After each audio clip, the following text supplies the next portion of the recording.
Hello and welcome to Daily Records. I am Tommy Burton and we are talking about the Beatles for the month of July. I know you're having a good time following along as we kind of trudge through the Beatles and their solo catalogs. Today we're going to talk about the album Mind Games by John Lennon, released on October 29th, 1973 in the United States. A couple of weeks later in the UK, November 16th, 1973. This was the fourth album by Lennon, and so I know earlier we talked about Sometime in New York City, and so this was sort of the follow-up, and it was really a return to form for him. He recorded it at the Record Plant Studios in New York in the summer of 1973, and it was the first album he did that was self-produced. Now, as I said about Sometime in New York City, it was a little abrasive, very political, and so this was a bit of a return to form, and it did kind of receive some mixed reviews.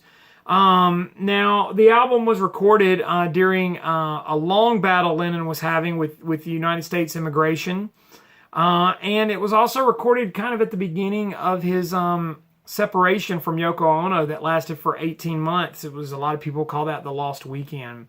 The title track, Mind Games, was released as a single at the same time the album was released.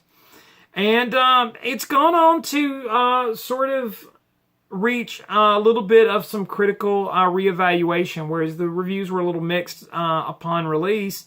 It kind of has been reevaluated and enjoyable to most people. There's a lot of mixed emotions on this album, whereas John kind of wore his emotions on his sleeve a lot during his songs. This album continues that, but there's a whole range. There's some sort of soft and melodic songs that were directed right at Yoko, like I'm Sorry, which was originally titled Call My Name. And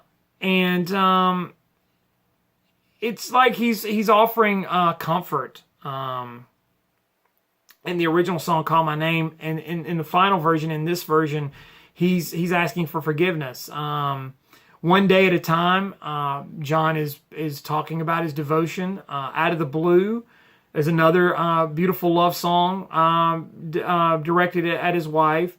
And there is a lot of self-doubt in that song about their separation. And so it's an interesting song because there's a lot of genres throughout that song. Out of the Blue is really interesting. It starts with like this soft acoustic guitar, but it kind of goes a little gospel and country and even like full-on choral music. There's another love song on here, You Are Here, and that was taken from a Robert Fraser exhibit.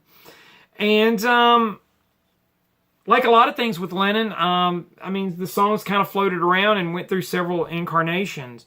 But I mean, this is an open sort of love letter to Yoko.